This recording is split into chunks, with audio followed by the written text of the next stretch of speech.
good to be with you on this Tuesday. Yesterday we talked about the fact that we're crossing a number of year anniversaries in the COVID-19 crisis, and really the beginning of a number of crises over this last year.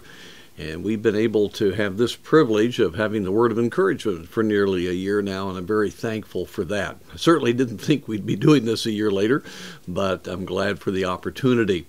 Yesterday we talked about the fact that faith will always bring with the tribulation that then causes us to have patience or enduring faith, which is very key, where spiritual reality becomes more real to us than the tangible reality. And that's very important for believers, especially today.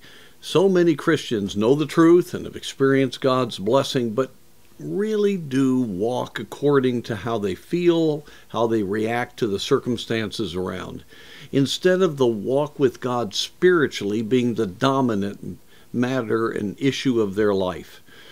In 2 Corinthians chapter 5, we have a tremendous perspective on eternity. And in the midst of that perspective, we read in verse 7, "For we walk by faith, not by sight."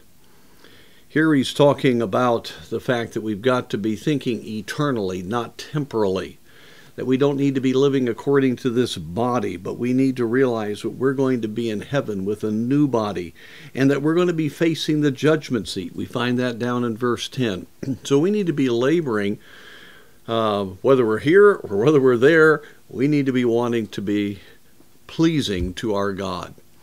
And so we need to walk not on the basis of the temporal life and the things that we feel, we sense, we see, we're part of, but instead we need to start first with our relationship with God based upon His Word, and then we need to be walking by faith, believing that God will then manage our circumstances according to that which is biblical and that which is right. Faith is not going on the basis of common sense, but on God's sense. It is not going on the basis of just human responses, but instead upon biblical direction. And when we start living with that spiritual reality, everything changes.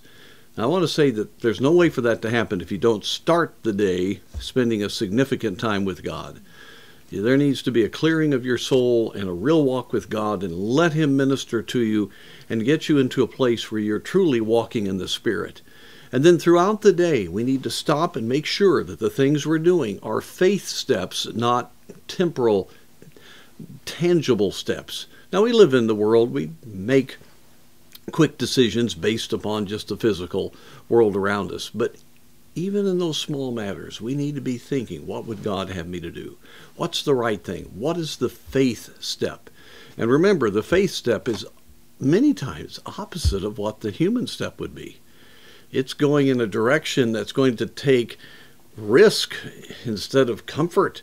This is going to be stepping out to do something that if God doesn't deliver, then it's not going to happen. But that's the kind of life God wants us to live. The Christian life is a life of miracles. It's a life of God's grace being poured into our very existence. So as we think about this last year and look forward to what God has for us, we need to realize that walking by faith and not by sight is really going to be key for God's people to have success in the days ahead. And may God give us that kind of vision. May we walk with Him with all of our heart.